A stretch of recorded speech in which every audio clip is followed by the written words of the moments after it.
90 seconds کے ساتھ میں ہوں حمیرہ اور آج کی اہم خبریں۔ ترک میڈیا کو دیے گئے انٹرویو میں DGISPR لیفٹیننٹ جنرل احمد شریف چودھری نے کہا ہے کہ جن بھارتی پوسٹوں سے شہریوں پر فائرنگ ہو رہی ہے صرف انہی پر جوابی کارروائی کر رہے ہیں۔ پاکستان نے ڈرون یا راکٹ حملے کا آغاز نہیں کیا۔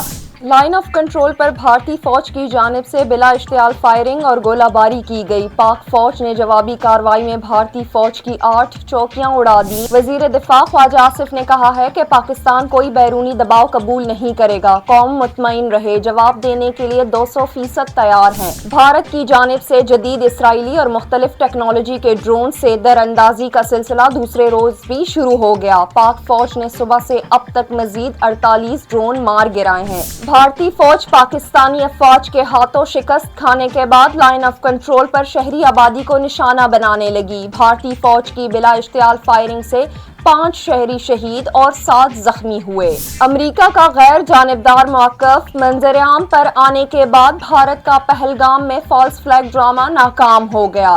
بھارت کی جانب سے معلومات کو تسلیم نہ کرنے کا اشارہ دیتے ہوئے امریکی ترجمان ٹیمی بروس نے بھارتی دعووں پر انٹیلیجنس شواہد کی تصدیق سے انکار کر دیا۔ بھارت کی جانب سے پاکستان پر حملوں کے بعد پاک فوج کی جوابی کارروائیوں کے باعث بھارت نے انڈین پریمیئر لیگ IPL ہی معطل کر دی۔ اب تک کے لیے اتنا ہی۔ مزید اپڈیٹس کے لیے سنو پختونخوا کے ساتھ رہیے۔